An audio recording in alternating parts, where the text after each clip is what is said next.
The Great Hall of the Galactic Council was the largest structure ever built by intelligent beings. It floated in the empty space between three star systems. Its walls were made of crystal that had been grown over 10,000 years.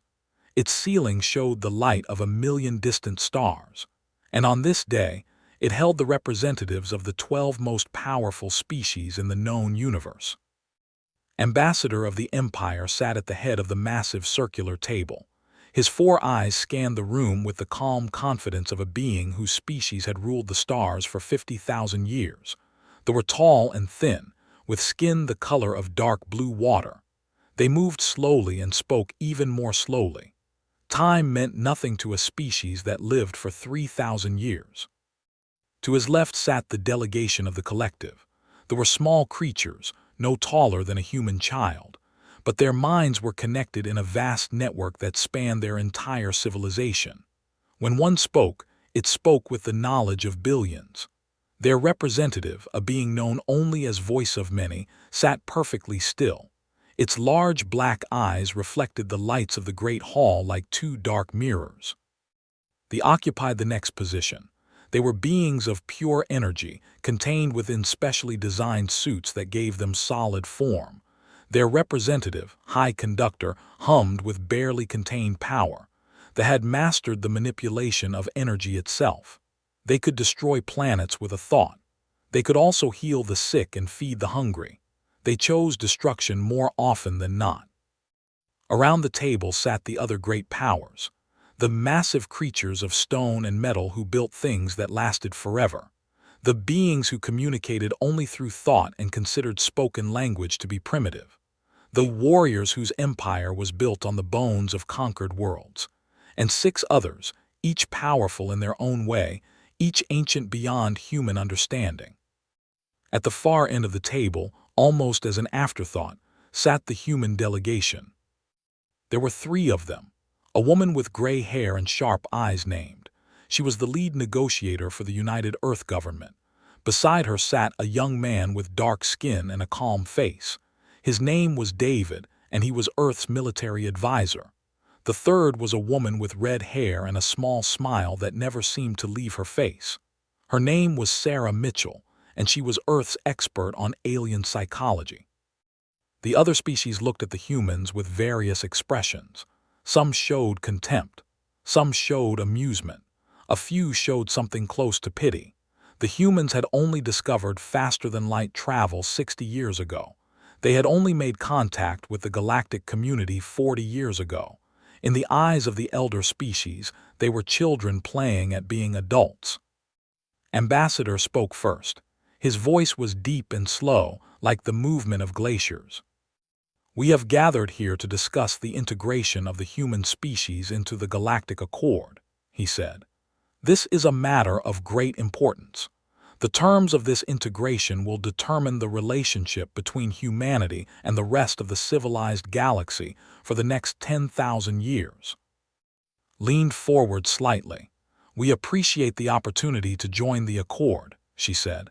"Earth is eager to become a full member of the galactic community." A sound came from the delegation.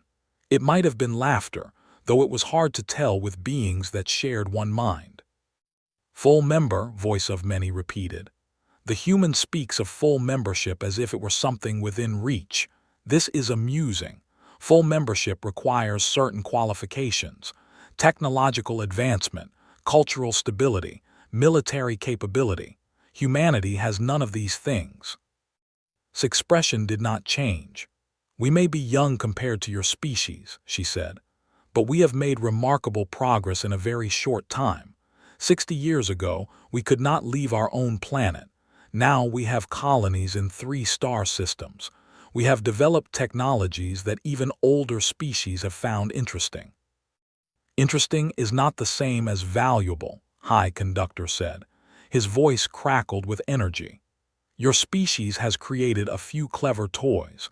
This does not make you equal to civilizations that have existed since before your planet formed." David shifted in his seat but said nothing. His hand rested on the table, fingers tapping a slow rhythm that only Sarah Mitchell seemed to notice. Let us be clear about what is being offered, Ambassador said. He pressed a control on the table before him, and a holographic document appeared in the air above the center of the table. These are the terms of humanity's integration into the Galactic Accord. Studied the document. Her face remained calm, but something flickered in her eyes, something that the other species were too old and too proud to recognize. I see, she said slowly. Perhaps you could summarize the main points for the record. Made a gesture that might have been a shrug. It is simple. Humanity will be granted observer status in the Accord. This means you may attend meetings and submit proposals, but you will have no voting rights. Your colonies outside your home system will be placed under the protection of the Empire. In exchange for this protection, you will pay a yearly tribute of raw materials. Your military fleet will be limited to defensive vessels only. Any ship capable of traveling faster than light will require approval from the Council before construction. He paused and looked at the human delegation. Additionally, humans will not be permitted to colonize any world within 50 light-years of an existing Accord member's territory without that member's explicit approval. Any technology you develop must be shared with the Council for review. Technologies deemed dangerous will be confiscated. The hall was silent. The other species watched the humans with expressions ranging from boredom to mild curiosity. This was how things had always been done. Young species accepted the terms offered to them. They had no choice. The alternative was to remain outside the Accord, alone and unprotected in a dangerous universe. Sarah Mitchell's small smile had not changed, but her eyes were focused on the other delegations. She was watching their reactions, recording every small movement, every subtle expression. This was her job, to understand, to predict, to know what the aliens were thinking before they thought it. Stood up, this was unusual. In formal council proceedings, representatives remained seated. Standing was considered aggressive, almost threatening. The other species watched her with new interest. I have a question, said. Her voice was calm and clear. In the entire history of the Galactic Accord, how many species have been offered full membership upon first contact? Ambassador blinked his 4 eyes slowly. This question is not relevant to the current discussion. I think it is very relevant, said. Please answer. There was a long pause. Finally, voice of many spoke. No species has ever been offered full membership upon first contact. All species begin as observers. This is the way of things. I see, said. And how long does a species typically remain at observer status before being considered for full membership? Another pause. This time it was longer. The average is approximately 2,000 years, he admitted. Nodded slowly. 2,000 years. And during that time the observer species must pay tribute to existing members, must limit its military, must share all its technology, must ask permission to expand, to build, to grow. These terms are for your protection, High Conductor said. There was a hint of irritation in his crackling voice. Young species do not understand the dangers of the galaxy. Without the guidance of elder civilizations, you would destroy yourselves within a century. Perhaps, said, but I have another question. In the history of the Accord, has any species ever actually graduated from observer status to full membership? The silence that followed was absolute. Not one of the 12 great powers spoke. Not one of them moved. Sarah Mitchell's smile grew slightly wider. She had done her research. She knew the answer. And now everyone in the room knew that the humans knew the answer. I thought not, said. She sat down and folded her hands on the table before her. Her expression was perfectly neutral, but there was something new in her eyes, something that made several of the elder species shift uncomfortably in their seats. Let me tell you what I see, said. I see a group of old civilizations that have grown comfortable with their power. I see a system designed to keep young species weak and dependent. I see tribute payments that drain resources. I see military limits that prevent growth. I see technology sharing that ensures no observer can ever develop anything that might threaten the status of the elder races. You speak out of ignorance, Ambassador said. His voice was cold. You do not understand the complexities of galactic politics. I understand more than you think, said. I understand that they have not invented anything new in 10,000 years because they have become fat on the technology stolen from observer species. I understand that the Empire has not won a war in 5,000 years because they have grown weak fighting only species that are forbidden to have proper armies. I understand that the great themselves have not explored new space in 20,000 years because they see no need to expand when they can simply take from others. The hall erupted in noise.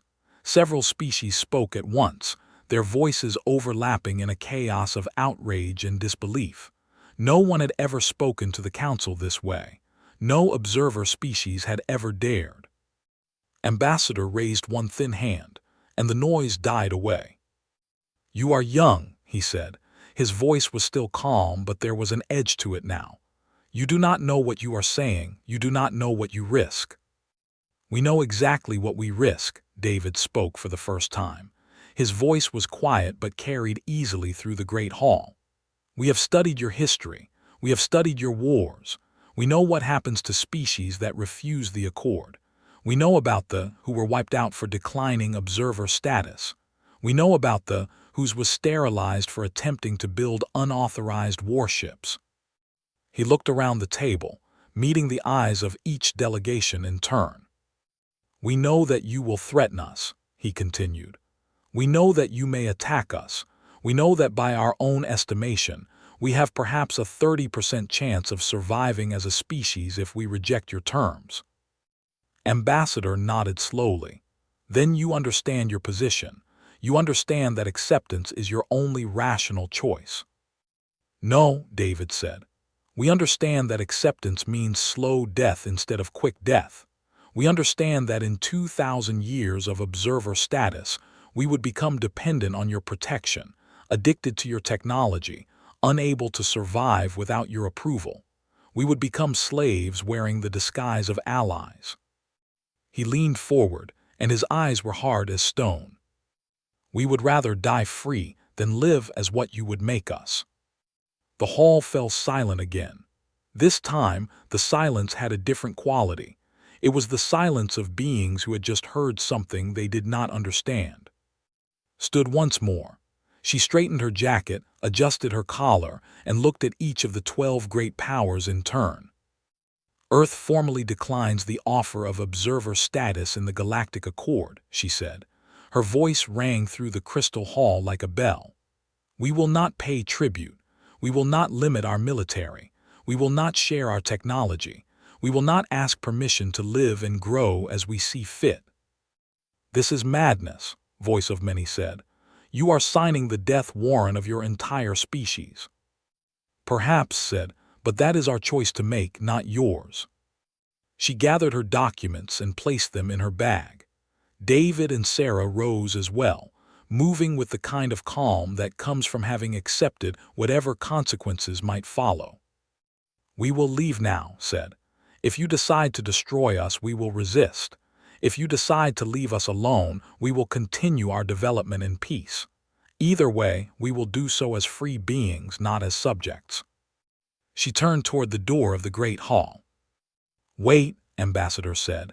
There was something in his voice that had not been there before, something that might have been concern or confusion or perhaps even a trace of fear. You cannot simply leave. There are procedures, protocols. No species has ever walked away from the negotiation table. Paused at the door, she looked back over her shoulder, and for the first time she smiled. Then I suppose we will be the first, she said.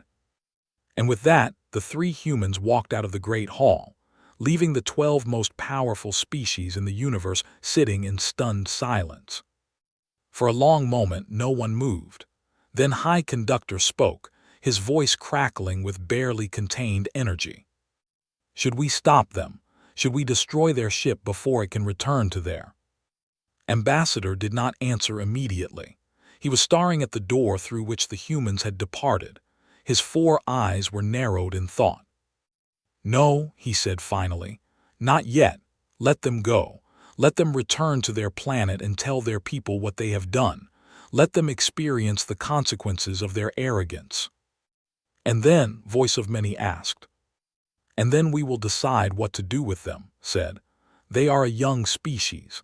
They do not understand what they have set in motion. They do not understand that they have just changed the course of galactic history."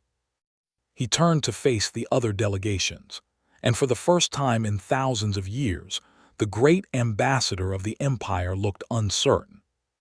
"The question is," he said slowly, "whether they have changed it for the better or for the worse, and I am no longer sure that we are the ones who will make that determination."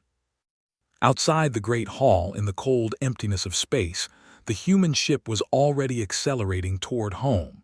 On its bridge, sat in her chair and looked out at the stars. "Did we do the right thing?" David asked. Did not answer for a long time. When she finally spoke, her voice was quiet but steady. "I don't know," she admitted, "but I know that we did the only thing we could do, the only thing that gave us any chance at all." Sarah Mitchell came to stand beside them. Her small smile was gone now, replaced by an expression of grim determination. "The universe will be watching now," she said. "Every species, every civilization, every being with the ability to look at the stars, they will all be watching to see what happens next." "Then we had better make sure they see something worth watching," said. The ship jumped to faster-than-light speed, leaving the Galactic Council behind.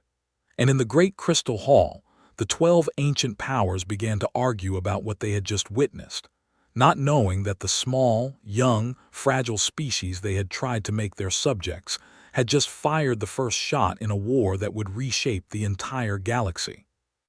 The universe had just been stirred, and it would never be the same again. The news spread across the galaxy like fire through dry grass. In the deep mining colonies of the workers stopped their machines and gathered around communication screens. In the energy farms of the beings of pure light paused their endless harvesting to listen. In the connected minds of the collective, billions of voices whispered in surprise and confusion. The humans had walked out. The young species from the small blue planet had looked at the terms offered by the most powerful civilizations in existence, and they had said no. It was unheard of, it was impossible, it was terrifying. On a planet called Eth that orbited 3 suns, Emperor sat on his crystal chair and listened to his advisors argue. "They must be destroyed immediately," said General Han, the commander of the military forces. "They have insulted the Empire. They have insulted the Accord. If we allow this behavior to go unpunished, other species will think they can do the same." "Destroying them is wasteful," said Chancellor L., who oversaw the Empire's economic affairs. "They are a young species, yes, but they have shown remarkable ability in technology development. Their computing systems are faster than anything we have created in 10,000 years. Their medical technology has already saved lives. We should conquer them instead. Make them serve us directly, rather than through the Accord." "Both options carry risks," said High Priest, or the oldest member of the council. His skin was so dark it was almost black, a sign of extreme age among the. "We do not fully understand these humans. They do not think like other young species. They do not behave like other young species. Before we act, we must understand why they made this choice." Emperor raised one hand, and his advisors fell silent. "What do we know about them?" he asked. His voice was soft, but it carried the weight of absolute power. "Tell me about these humans." Chancellor L consulted a data screen. "They evolved on the 3rd planet of an unremarkable star in a quiet region of the galaxy. Their planet is mostly water, with conditions that most species would consider harsh. Temperature extremes, violent weather, dangerous animal life." "That is not unusual," General Han said. "Many species develop on difficult worlds." "True," L agreed. But what is unusual is their development speed. Most species take millions of years to develop civilization. The humans did it in less than 50,000. Most species take thousands of years to develop space travel after inventing the wheel. The humans did it in less than 6,000. They are fast learners, High Priest said. This is known, but speed alone does not explain their behavior today. There is more, El said. He hesitated before continuing. Our researchers have studied human history. It is different from ours. Different how? The Emperor asked. They fight constantly, El said. Among themselves, against their environment, against anything that stands in their way. In the last 1,000 years of their recorded history, they have had only 200 years of total peace. And even during those peaceful years, there were small conflicts happening somewhere on their planet. That is madness, General Han said.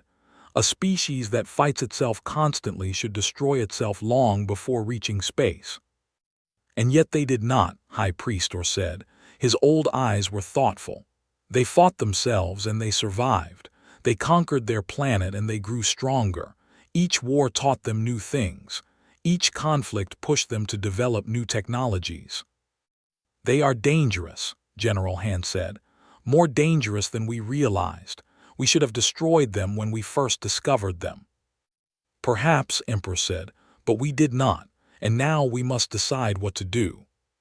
He stood from his throne and walked to the great window that showed the 3 sons of his. For a long moment, he was silent. Prepare the fleet, he said finally. But do not attack, not yet. I want to know more about these humans. I want to understand why they are not afraid of us. In the great hive mind of the collective, the discussion was very different. They did not have individual leaders. They did not have separate thoughts or personal opinions. Every was connected to every other, and together they formed a single consciousness that spanned their entire civilization. But today, for the first time in 1,000 years, that consciousness was not in agreement. Part of the collective wanted to ignore the humans. They were a small species on a small planet, far from territory. Their rejection of the accord did not affect the collective directly. Another part wanted to destroy them. The humans were unpredictable. Unpredictable things were dangerous. Dangerous things should be eliminated before they could cause harm. A third part, smaller than the others but growing, wanted to contact the humans directly. Not through the accord, not through the council, just the humans talking without the interference of others. This third part was curious. It had studied the humans more closely than any other species had. It had watched their broadcasts, read their literature, examined their art, and it had found something unexpected. The humans were creative. All species had some capacity for creativity. It was necessary for survival, for adaptation, for growth. But the humans had it in quantities that they had never seen before. They created things not because they needed them, but because they wanted them. They painted pictures that served no practical purpose. They wrote stories about things that had never happened. They made music that communicated emotions too complex for words. The curious part of the collective had a theory. It believed that this creativity was connected to the human's strange behavior at the council. Other species accepted the accord because they could not imagine any other choice. The humans had rejected it because they could imagine 1,000 other choices. This made them dangerous, yes, but it also made them valuable. The debate continued within the collective. Billions of minds argued and considered and weighed options. And slowly, very slowly, the curious part began to gain support. Meanwhile, in the crystal towers of the energy realm, High Conductor was having a crisis of faith. They believed in power. They believed that the strong should rule and the weak should serve. This belief had guided their civilization for longer than most species had existed.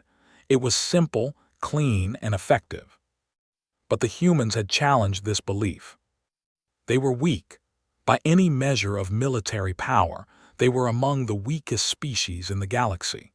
A single war fleet could destroy their entire civilization in less than a day, and yet they had looked at the assembled might of the Accord and said no. This made no sense to weak species submitted to strong species. This was the natural order. This was the way the universe worked. The humans should have accepted any terms offered to them because they had no power to refuse. But they had refused anyway. Floated through the energy streams of his realm, thinking. His mind was troubled in ways it had not been troubled for centuries. He found himself wondering if the definition of power was incomplete. The humans had no great fleets. They had no ancient weapons. They had no vast territories or countless soldiers. But they had walked out of the council and no one had stopped them. They had the 12 greatest powers in the galaxy and they were still alive. Was there a kind of power that they did not understand? Was there strength in something other than force? These thoughts disturbed deeply. He decided to put them aside and focus on practical matters. The council would meet again soon. There would be decisions to make, actions to take. The humans would be dealt with one way or another. But somewhere in the depths of his energy-based mind, the questions remained, and they would not go away. On Earth, the mood was very different. When ship returned to the solar system, the entire planet was watching. The negotiations had been broadcast live across every network. Billions of humans had seen their representatives refuse the accord. Billions had held their breath, waiting to see if the great powers would destroy them on the spot. Now those billions erupted in a chaos of emotion. Some were terrified. They had seen the power of the elder species. They knew what the accord could do to those who it. They believed that had condemned humanity to extinction. Some were angry. They felt that the decision should have been made by the people, not by 3 diplomats on a distant station. They demanded that the government negotiate again, accept whatever terms were offered, do anything to avoid the coming war.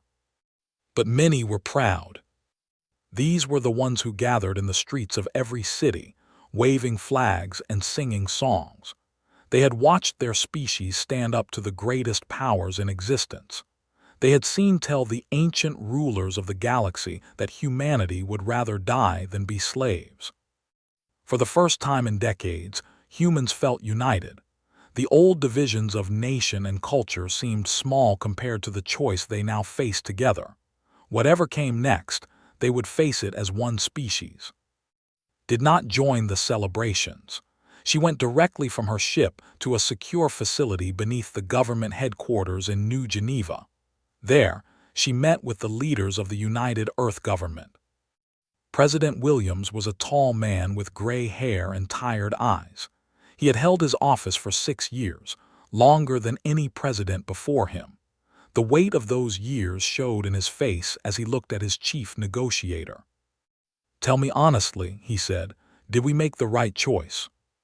Sat down heavily in a chair. She was exhausted. The trip home had been long and she had not slept since leaving the council. "I don't know if there is a right choice," she said. "If we had accepted their terms, we would have survived as a species, but we would have stopped being human. In 2,000 years, our descendants would have been creatures without ambition, without drive, without the will to grow and explore and become more than we are. And now we have a chance, a small chance but a real one. The elder species are powerful, but they are also old. They have not faced a real challenge in a very long time. They have forgotten how to adapt, how to change, how to fight against something they do not understand." General Thomas Jackson, the head of Earth's military forces, spoke up. "Our analysts have been running simulations. If the Accord attacks us with full force, we have approximately a 15% chance of survival." "That is worse than the 30% you quoted at the council," President Williams said. "I was being optimistic," David said. He had joined them in the secure room along with Sarah Mitchell. "We wanted to show them that we were not afraid. Fear would have made us look weak." "But we are weak," General Jackson said. "We have 12 battle cruisers and perhaps 200 smaller vessels. They alone have more than 10,000 ships of the line. If they decide to destroy us, we cannot stop them." "Then why did you support this decision?" President Williams asked. General Jackson was quiet for a moment. When he spoke, his voice was thoughtful. "Because I have studied our history," he said. "Humanity has faced extinction before. We have faced ice ages and plagues and wars that killed billions. Every time, we found a way to survive.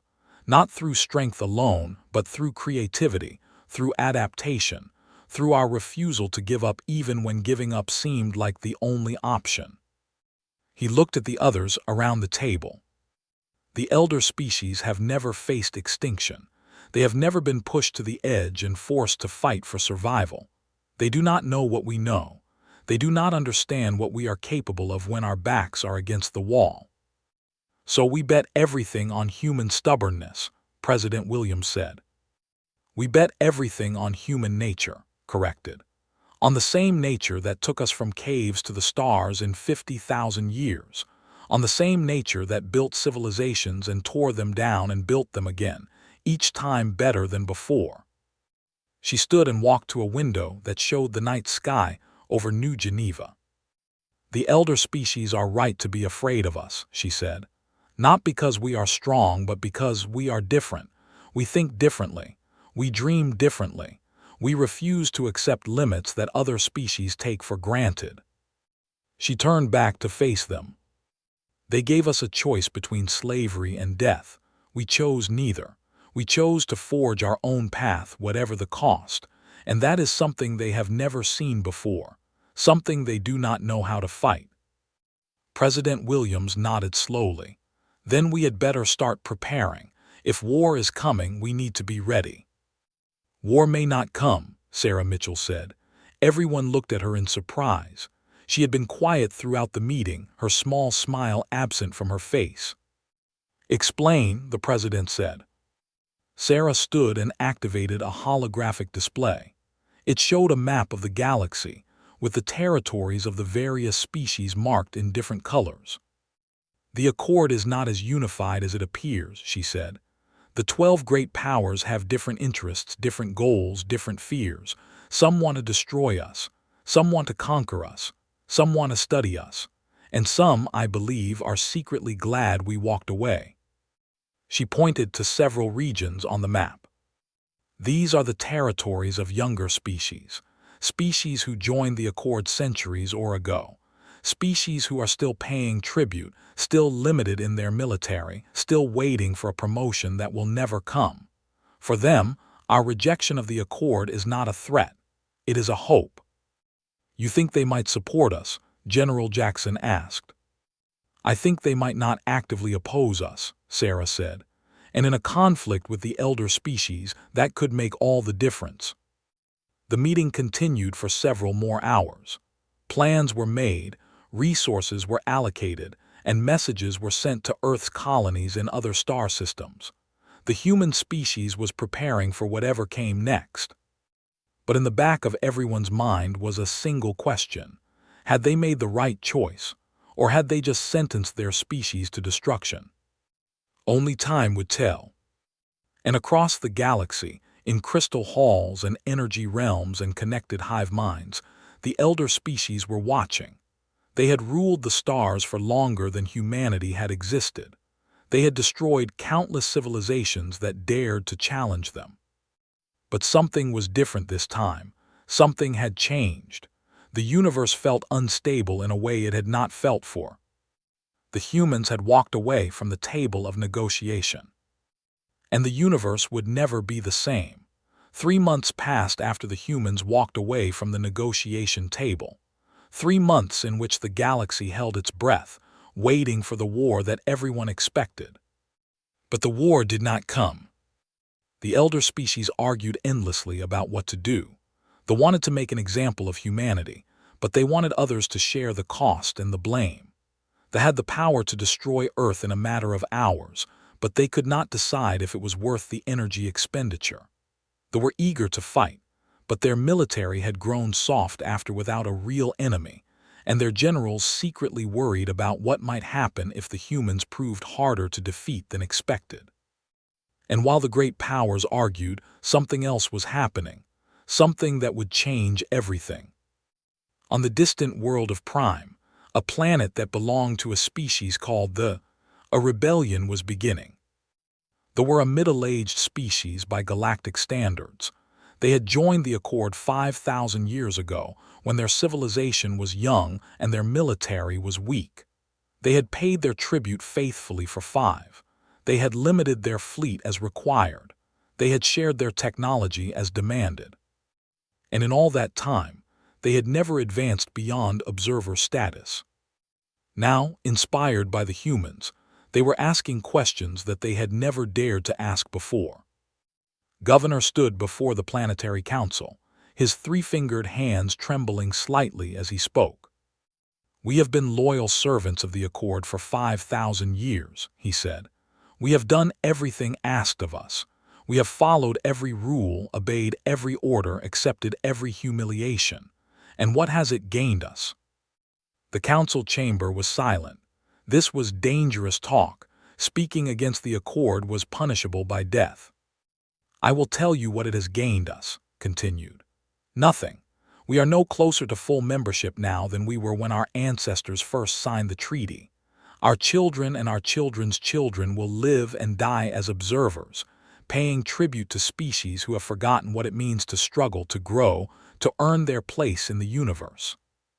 A named stood up. His face was pale with fear. "Governor, please, you must not speak this way. If the council hears of this, they will destroy us." "Perhaps," said, "but perhaps not. The humans the council 3 months ago, and they are still alive. The elder species are afraid to attack them. Do you know why?" "Because they are mad," said. "Because their defiance has frozen the council with indecision."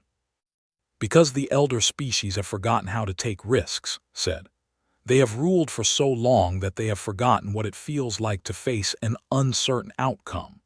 The humans reminded them that the universe is not as predictable as they believed, and now they are afraid to act, because any action might lead to consequences they cannot control." He looked around the council chamber, meeting the eyes of each in turn. "We have a choice," he said. "We can continue to serve the Accord, paying tribute until our resources are exhausted and our spirit is broken. Or we can follow the example of the humans. We can stand up and say no." The debate that followed lasted for hours. Some argued for caution, others argued for defiance. In the end, a vote was taken, and by a narrow margin, they decided to send a message to the elder species. They would stop paying tribute. They would begin building warships without permission. They would not leave the Accord entirely, but they would demand new terms. It was a compromise, less dramatic than what the humans had done, but it was still unprecedented. No observer species had ever the Accord in any way. And they were not alone. Across the galaxy, other species began to question their place in the Accord. The who had been observers for 8,000 years. The Velt, who had been promised full membership 6 times and it's 6 times. The whose tribute payments had bankrupted 3 generations. The whose best technologies had been confiscated and given to elder species who claimed credit for inventing them. None of these species had the courage to do what the humans had done, but all of them were watching, all of them were waiting, all of them were hoping that somehow the small species from the small blue planet would survive. In the crystal hall of the Galactic Council, the 12 great powers gathered once again. Ambassador looked around the table with his 4 eyes, and for the first time in his long life, he felt afraid. "The situation is becoming unstable," he said. "We have received reports of unrest in 47 observer systems. They have openly our tribute demands. They have begun building unauthorized vessels. The Velt have expelled our diplomatic mission from there." "All because of the humans," High Conductor said. His energy form flickered with agitation. "We should have destroyed them immediately. Now their defiance has spread like a disease." "Destroying them now will not solve the problem," Voice of Many said. The damage has been done. The observer species have seen that defiance is possible. They have seen that the great powers can be challenged without immediate destruction. Killing the humans now will only make them into martyrs. Then what do you suggest? General of the Empire demanded. His warriors were restless, eager for battle after of peace. Should we simply allow this rebellion to continue? Should we watch as our authority crumbles?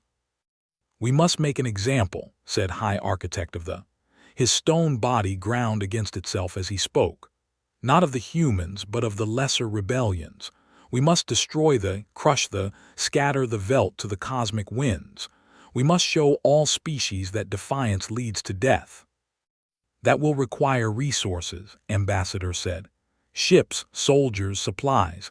Are you willing to commit forces to this cause? There was a long silence. The great powers had not fought a real war in thousands of years. Their militaries were vast but untested. The cost of deploying them against multiple targets would be enormous. Perhaps we should not think in terms of punishment, said Whisper of Thought, the representative of the. This was unusual. The rarely spoke in council meetings, preferring to communicate through thought alone. Perhaps we should think in terms of adaptation. Explain, Ambassador said. The Accord was designed for a galaxy in which young species had no alternatives, Whisper of Thought said. They could join us or stand alone against the dangers of the universe. They chose to join because they feared what would happen if they did not. The paused, collecting its thoughts. But the humans have created a new alternative. They have shown that it is possible to reject the Accord and survive. Even if they do not survive in the end, the idea will remain. And ideas are more dangerous than armies. What would you have us do? High Conductor demanded. Negotiate with these rebels, offer them better terms. I would have us consider why they are rebelling, Whisper of Thought said. I would have us ask ourselves if the Accord still serves its original purpose, or if it has become something else entirely. This suggestion was met with shock and outrage. Several species spoke at once, their voices overlapping in a chaos of denial and accusation. The Accord was sacred. The Accord was eternal. The Accord had kept peace in the galaxy for 100,000 years. But Ambassador noticed something interesting. Not all of the great powers were speaking. They were silent. Even they, despite their earlier call for punishment, seemed hesitant. There were cracks in the unity of the 12. Cracks that had not existed before the humans walked out of this very room. While the great powers argued, the humans were not idle. In a secret facility orbiting Earth's moon, a team of scientists and engineers was working on something that would change the balance of power forever. Dr. Sarah, no relation to the diplomat, stood before a holographic display showing the most complex piece of technology ever created by human hands. We call it the Nexus Drive, she said to the assembled military and government officials. It is based on principles that the elder species have never discovered because they stopped looking for new things thousands of years ago. What does it do? General Jackson asked. In simple terms, it allows a ship to travel faster than any vessel in the known galaxy, Doctor said. Current faster-than-light technology bends space to reduce the distance between 2 points. The Nexus Drive does something different. It creates a temporary bridge between 2 points in space, allowing instantaneous travel regardless of distance. The room was silent as the implication sank in. You mean we could travel from here to the center of the galaxy in an instant? President Williams asked.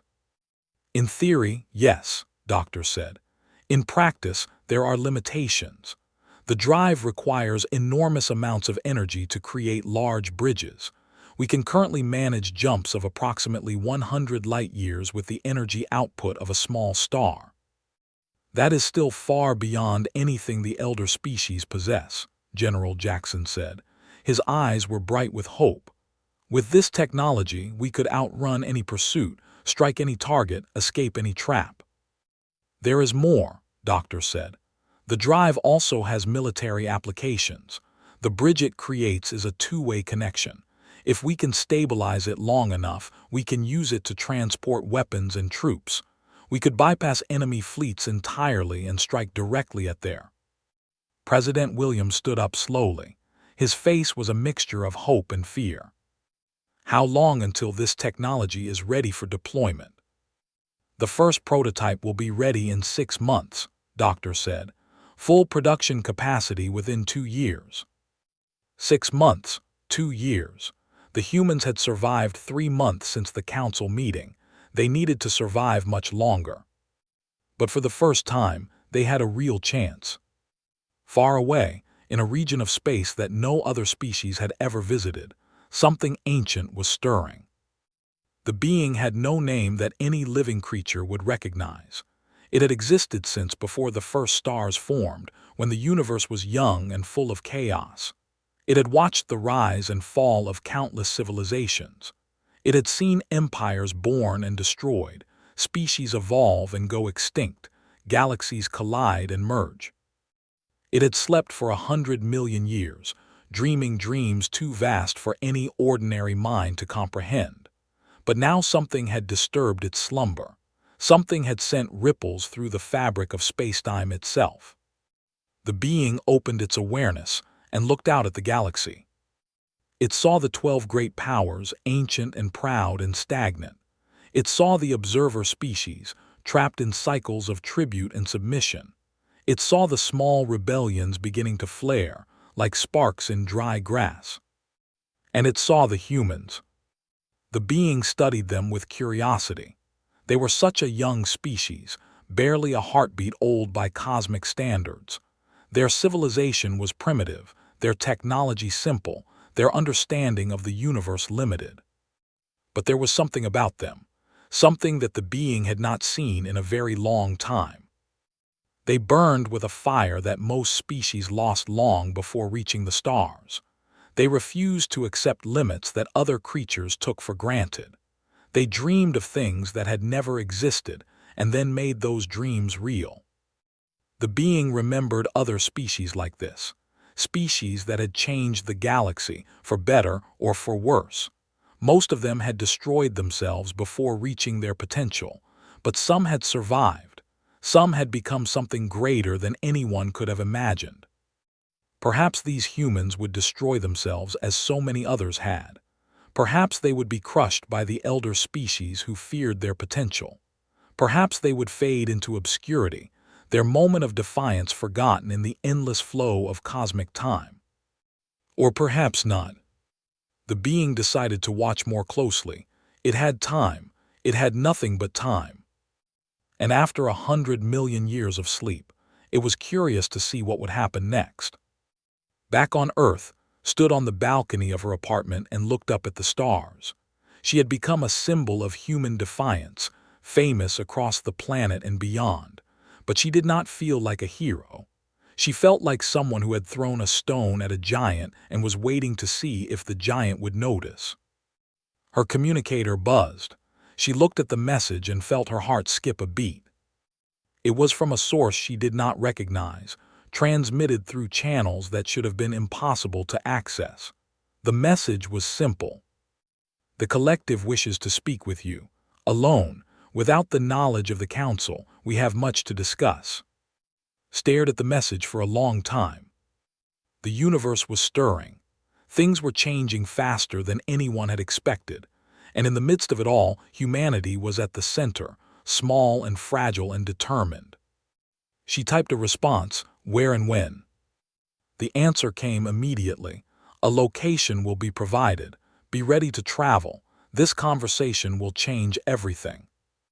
Deleted the messages and went back inside. She had work to do. The game was just beginning. The meeting with the took place in a dead system, orbiting a star that had burned out millions of years ago. Arrived alone, as instructed, in a small shuttle that had been modified to avoid detection. Voice of Many was waiting for her aboard a vessel that appeared to be made of living tissue. The interior was warm and wet, and had to resist the urge to wipe her hands on her clothes as she followed her guide to the meeting chamber. "You are brave to come here alone," Voice of Many said. Its large black eyes showed no expression, but there was something in its tone that might have been respect. "Many would assume this is a trap." "It probably is a trap," said, "but I am here anyway. Your message said this conversation would change everything. I want to hear what you have to say." They made a sound that might have been laughter. "Direct, efficient, we appreciate these qualities, please sit." Sat on a chair that seemed to grow out of the floor to meet her. It was surprisingly comfortable. "The collective has been watching humanity since before you achieved space travel," Voice of Many said. "We found your species interesting, different from others we have observed." "Different how?" "You adapt.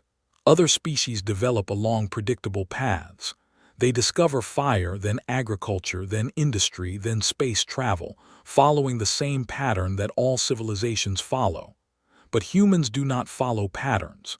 You leap ahead, fall back, change direction, try things that no logical being would attempt."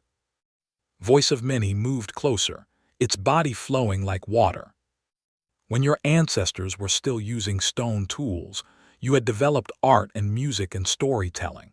When other species were building their first cities, you had already destroyed civilizations and built new ones from the ruins.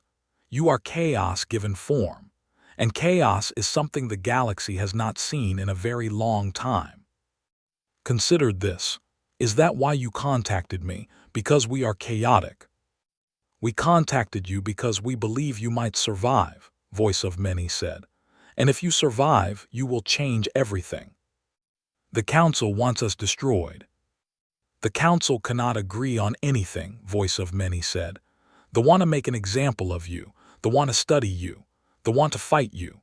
They want to steal your technology. They argue endlessly while the universe shifts around them." There was a long pause. When Voice of Many spoke again, its voice was different, softer, more individual. "The collective is not as unified as it appears. There are factions within our shared mind. Some believe in the old ways and the eternal stability of the Accord, but others have grown tired of stagnation. We have been connected for 100,000 years, sharing every thought, every memory, every dream. And in all that time, we have not changed. We have not grown. We have not become anything more than what we were when we first joined together." The move to a wall that became transparent, showing the dead star outside. "The humans have reminded us of something we had forgotten. That change is not always dangerous. That risk is not always foolish. That sometimes the only way forward is to let go of what you have and reach for something new." Stood and joined Voice of Many at the window. "You want to help us," she said. It was not a question. "Part of the collective does," Voice of Many said. "We cannot openly support you. We cannot break from the Accord, but we can share information. We can warn you of danger. We can give you time to prepare." "In exchange for what?" "In exchange for a promise," Voice of Many said.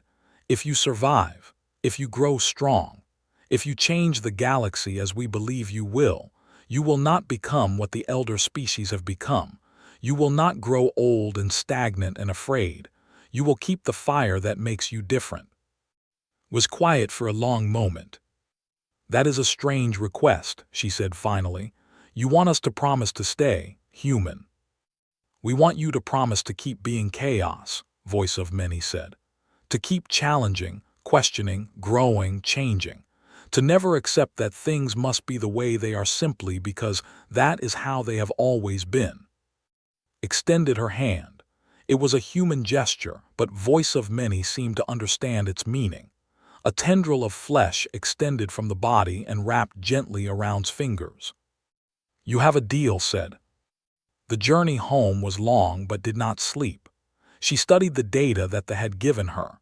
Ship positions, military strengths, political divisions, technological secrets. Information that would have taken years to gather through normal means. But there was something else in the data, something that made blood run cold. A warning.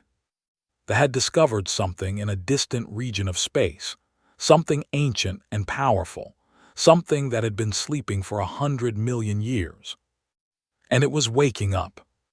The crisis began 2 weeks later. In a star system called at the edge of space, 3 planets disappeared. Not destroyed, not moved, simply gone. One moment they were there, orbiting their sun as they had for billions of years. The next moment there was nothing, no debris, no radiation, no trace that they had ever existed. They sent a fleet to investigate. The fleet disappeared as well. They sent a larger fleet, accompanied by some of their most powerful beings. This fleet reported strange readings, impossible energy signatures, and then went silent. When relief ships arrived, they found nothing but empty space. Panic spread through the civilization. They had never encountered anything they could not understand or destroy. Their mastery of energy was supposed to make them invincible, but something was killing them, and they did not even know what it was. High Conductor called an emergency meeting of the council. His energy form flickered with colors that other species had never seen before, colors that indicated emotions too extreme for words. "We are under attack," he said. His voice crackled and sparked. "Something is destroying our systems. We have lost 7 planets and 4 fleets in the past week. Whatever this thing is, it is beyond our ability to stop." "What do you want from us?" Ambassador asked. Despite his calm exterior, even he was disturbed by the fear in this voice. They were among the most powerful beings in the galaxy. If something frightened them, it should frighten everyone. "We need help," said. The words seemed to cause him physical pain. "We need the combined might of the Accord to face this threat." "What exactly is this threat?" Voice of Many asked. "We do not know," admitted. "Our sensors cannot detect it. Our weapons cannot harm it. Our ships cannot escape it. All we know is that it came from the direction of the outer dark, from regions of space that have never been explored." The council erupted in discussion. The outer dark was a legend, a myth used to frighten young species into obedience. It was supposed to be the place where the universe ended, where space and time broke down into chaos. No one actually believed anything lived there. But something was coming from that direction. Something was killing the... "We will send observers," Ambassador said finally. "We will assess the situation and determine an appropriate response." "That will take too long," said. "By the time you finish assessing, we may all be dead." "Then what would you have us do?" Was silent for a moment. When he spoke again, his voice was barely a whisper. "We need the humans." The silence that followed was absolute. "Explain," said. "Our scientists have been studying the threat," said. "We cannot detect it through normal means, but we believe it operates on principles that are completely different from anything we understand, principles that require a different kind of thinking to comprehend." He looked around the table. "The humans think differently than any other species we have encountered. They have developed technologies based on principles we never considered. If anyone can find a way to understand this threat, it is them." "You want us to ask the humans for help," Voice of Many said. "The same humans we have threatened to destroy." "I want us to survive," said. "Pride is a luxury we can no longer afford." On Earth, the humans had already noticed the crisis. Dr. Sarah stood before the scientific council, her face pale with excitement and fear. "We have detected massive energy fluctuations in space," she said. "Something is happening there, something big." "They warned us about this," said. She had shared the information from her secret meeting with the leadership. "They said they had awakened something ancient." "What kind of something?" President Williams asked. "We do not know," said. "They were not specific, but they were afraid. And if something frightens thee and it should concern us as well." "This could be an opportunity," General Jackson said. All eyes turned to him. "The elder species are in trouble. They will need help, our help. This could be the chance we have been waiting for." "You want to help the same beings who threatened to destroy us?" David asked.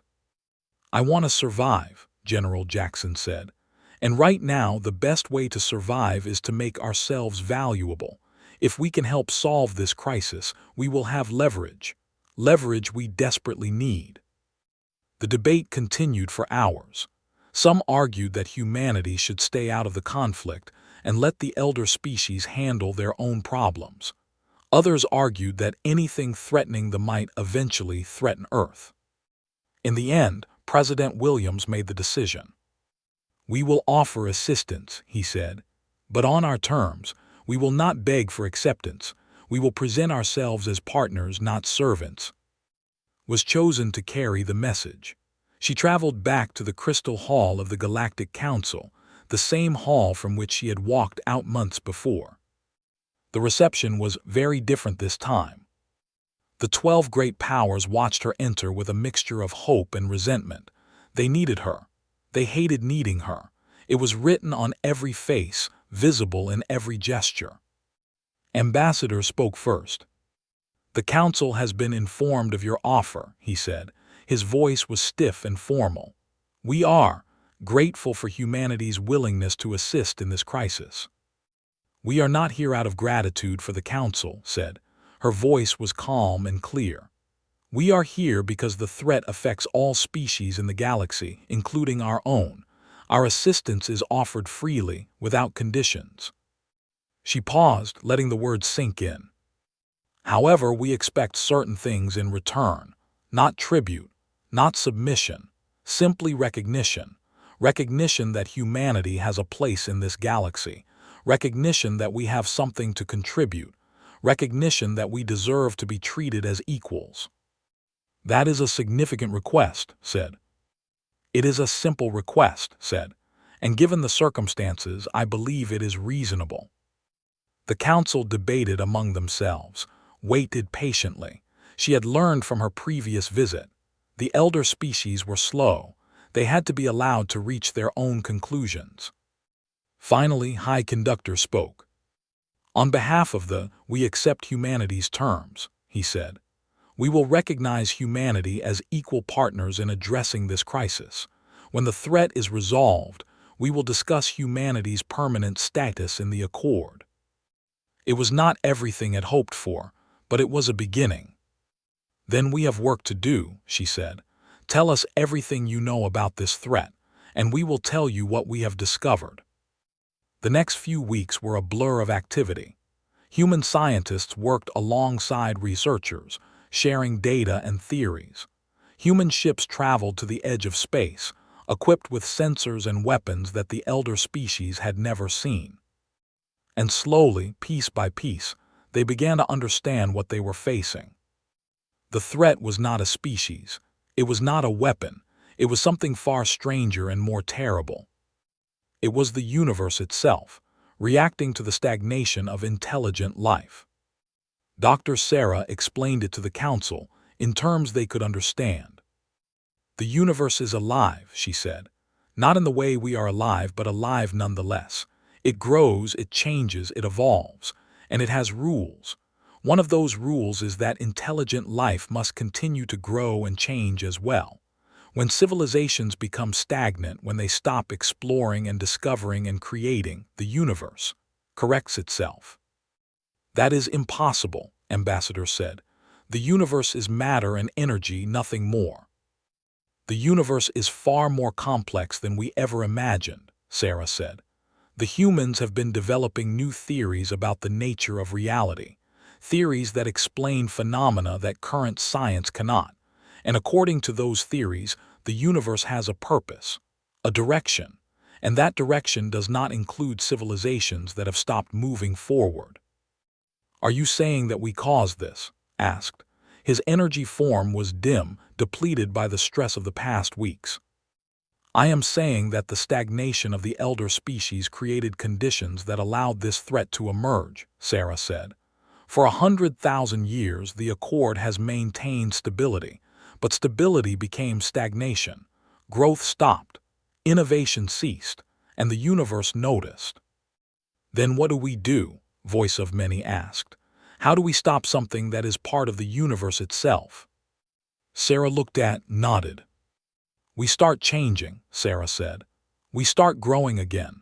We embrace the chaos that humanity represents instead of trying to control it. We let new ideas flourish even if they are dangerous. We take risks even if they might fail. And that will stop this threat. That will satisfy the universe's purpose, Sarah said. The threat is not trying to destroy us. It is trying to force us to evolve.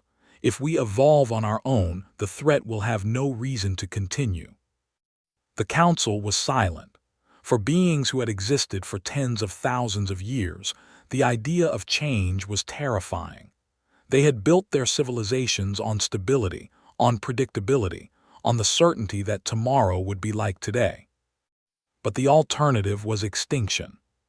How do we begin? Ambassador asked finally. His voice was quiet, defeated. Stood and looked around the table at the 12 great powers. You begin by accepting that you do not have all the answers, she said. You begin by listening to younger species instead of dismissing them. You begin by taking risks instead of avoiding them. She smiled, and there was no mockery in it, only hope. You begin by being more like humans, she said. Chaotic, unpredictable, alive. Outside the crystal hall, the stars continued to shine. The universe continued to turn. And deep in the outer dark, the ancient force that had been stirred by humanity's defiance was watching. It was pleased with what it saw. Change was coming. After 100,000 years of stagnation, the galaxy was about to wake up. And at the center of it all, the small species from the small blue planet was leading the way. The war against stagnation lasted for 3 years. It was not a war fought with ships and weapons. It was a war fought with ideas and change. Every species in the galaxy, from the oldest to the youngest, was forced to look at itself and ask the same question. Are we still growing, or have we stopped? For most of the elder species, the answer was uncomfortable. They had not created anything truly new They had not explored unknown space in eons. They had not taken a genuine risk in longer than most of their citizens could remember. The humans showed them another way. Human explorers pushed into regions of space that had been marked as forbidden for thousands of years. They found wonders that the elder species had forgotten existed. Collapsed stars that sang with frequencies no instrument had ever detected. Clouds of gas that arranged themselves into patterns that seemed almost intelligent. Planets where life had evolved along paths so strange that even the oldest species could not explain them. Human scientists developed theories that shattered centuries of accepted knowledge. They discovered that faster-than-light travel did not work the way anyone had believed. They found new forms of energy that made them look like children playing with matches. They created machines that could think in ways that no biological mind could match. Human artists made works that touched emotions the elder species had forgotten they could feel. Songs that made them weep without knowing why. Paintings that showed the visions of beauty they had never imagined. Stories that reminded them what it felt like to be an individual, separate from the collective. And slowly, painfully, the galaxy began to change. The threat from the outer dark did not disappear immediately, but it began to slow. The disappearances became less frequent. The energy readings stabilized. Whatever force had been correcting the stagnation of intelligent life seemed satisfied that the correction was happening on its own. High Conductor stood at the edge of the affected zone, his energy form stronger than it had been in years. Human ships floated beside vessels, working together to study the phenomenon and ensure it did not return. I never thought I would say this, said to the human captain beside him, but I am grateful you walked out of that negotiation room. Captain Maria Santos smiled. She was one of the new generation of human space explorers, born after the first contact with alien species. For her, the galaxy was not a place of fear and uncertainty. It was a place of wonder and opportunity. If we had not walked out, we would all be dead now, she said. The stagnation would have continued. The correction would have consumed everything. Perhaps, said, Or perhaps we would have found another way, but I doubt it. We had become too comfortable, too certain of our place in the universe. We needed someone to shake us awake. He turned to face her, his energy form flickering with colors that Maria had learned to read over the past months. He was expressing something close to respect. "The humans are chaos," he said. "For 100,000 years we feared chaos. We believed it was dangerous, destructive, something to be controlled, but we were wrong. Chaos is life. Chaos is growth. Without it, we become nothing but echoes of what we once were." Maria did not respond. There was nothing to say. The universe had spoken and everyone had listened. In the crystal hall of the Galactic Council, a new era was beginning. Ambassador stood before the assembled representatives, his 4 eyes scanning the room. The hall had changed since the humans first visited. The lighting was brighter. The decorations were more varied. Small differences, but they represented something larger. "We are gathered here to witness a historic moment," said. His voice was different from before, less arrogant, more thoughtful. "For the first time in the history of the Accord, a species will be elevated directly to full membership without serving as an observer." He gestured toward the human delegation. Stood with her team, the same 3 people who had walked out of this room 3 years ago, but they stood differently now. Their shoulders were straight. Their eyes were confident. They had earned their place, not through submission but through action. "The humans have proven themselves in ways that no species ever has," continued. "They have explored regions of space that we had abandoned. They have developed technologies that have benefited every member of the Accord.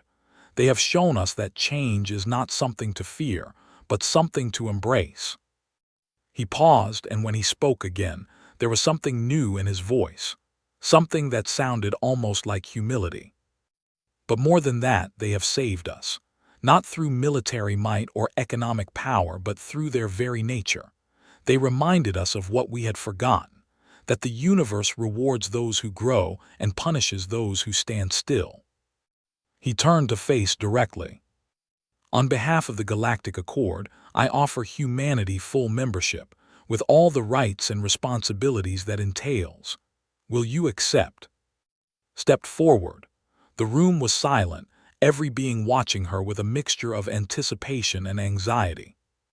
"We accept," she said, "but we have conditions." A murmur ran through the hall. Even now, even after everything, the humans were negotiating. "We will join the Accord, but we will not become like you were," said. "We will not stop growing. We will not stop questioning. We will not accept limits simply because they have always existed." She looked around the room, meeting the eyes of each delegation. "We will push the boundaries of what is possible. We will explore the unexplored. We will create things that have never been created. And we will drag the rest of you along with us, whether you like it or not." A few of the elder species made sounds of disapproval, but many others were nodding. "We do not ask you to become human," continued. "We ask you to become what you once were, before you grew old, before you grew comfortable, before you forgot that the universe is vast and full of wonders waiting to be discovered." She extended her hand toward Ambassador. "We offer you partnership," she said. "True partnership. We will learn from you and you will learn from us. Together, we will build something that has never existed before, a galaxy that is not just stable but alive." Looked at her hand for a long moment. Then, slowly, he reached out with his own long, thin fingers and took it. "We accept your conditions," he said. "May the universe guide us both." The hall erupted in sound. Representatives from every species rose to their feet, some cheering, some arguing, some simply watching in wonder. For the first time in 100,000 years, the Galactic Council was experiencing genuine chaos. And it was beautiful. Outside the Crystal Hall, in the endless dark between the stars, the Ancient Being watched. It had observed the events of the past 3 years with growing interest. The small species from the small blue planet had done exactly what it had hoped they would do. They had shaken the galaxy out of its slumber. They had forced the elder species to change. They had reminded everyone that the universe was not a place to be managed, but a place to be explored. The being was satisfied. For now, there was no need for further intervention. The galaxy was moving again, growing again, becoming what it was meant to become. But the being would continue to watch. That was its purpose, to ensure that intelligent life never forgot its role in the grand design of the cosmos. And if the galaxy ever fell back into stagnation, if the elder species ever forgot the lessons they had learned, the being would be ready to stir things up again. But somehow it did not think that would be necessary, not as long as the humans were around. On Earth, the celebrations lasted for weeks. In every city, on every continent, humans gathered to mark the moment when their species had taken its place among the stars. Fireworks lit up the skies. Music filled the streets. Strangers embraced each other as if they were old friends. President William stood on the balcony of the government headquarters in New Geneva, looking out at the crowds below. Stood beside him, tired but proud. "We did it," William said. "Against all odds, against everything that stood in our way, we did it." "We did something," said. "But this is not an ending, it is a beginning. The real work starts now." "What do you mean?" Pointed up at the night sky, where the stars shone bright and clear. "Out there are thousands of worlds we have never seen, millions of mysteries we have never solved, billions of opportunities we have never explored. Full membership in the Accord is not a destination. It is a doorway." She smiled, and there was excitement in her eyes. "We walked away from the negotiation table because we refused to accept limits on what we could become. Now we have to prove that we meant it. We have to keep pushing, keep growing, keep being the chaos that the universe needs us to be." Williams nodded slowly. "And if we do not, if we grow comfortable like the elder species did, then something will come along to shake us awake," said. "That is the way of the universe, growth or death. There is no third option." She turned to face him. "But I am not worried," she said. "Humans have never been good at sitting still. We have always reached for more, dreamed of more, fought for more. It is in our nature, and as long as that nature survives, we will never stop growing." Williams raised his glass in a toast. "To humanity," he said, "the chaos at the heart of the galaxy." "To humanity," echoed, "may we never change." They drank together, and above them the stars seemed to shine a little brighter. In the months and years that followed, humanity spread across the galaxy like wildfire. Human colonies appeared in regions that the elder species had declared impossible to settle. Human ships explored the farthest reaches of known space and then pushed beyond into the unknown. Human ideas infected every civilization they touched, spreading change and growth wherever they went. Some species welcomed the humans. They saw in them a chance to break free from the constraints that had held them back. They became humanity's closest allies, their ancient culture revitalized by the energy and creativity of their new partners. They continued their secret relationship with Earth, sharing information and resources in exchange for the promise of change. Other species resisted. They saw the humans as a threat to the order they had built. The Empire, unable to adapt to a galaxy that no longer valued military strength above all else, retreated into isolation. A few others followed, choosing stagnation over change. But most species found a middle path. They accepted the humans not as masters or servants, but as partners. They learned from them, worked with them, and slowly, painfully began to grow again. The Accord itself was transformed. The old rules were discarded. The tribute system was abolished. Observer status was eliminated. Every species was judged on its contributions, not its age or power. The strong helped the weak. The old learned from the young. The galaxy became something it had never been before. A community. Ambassador, who had once looked down on the humans as primitive children, became one of their greatest advocates. He traveled the galaxy, speaking to any species that would listen about the transformation he had witnessed. "I have lived for 3,000 years," he would say. "I thought I had seen everything. I thought I knew everything.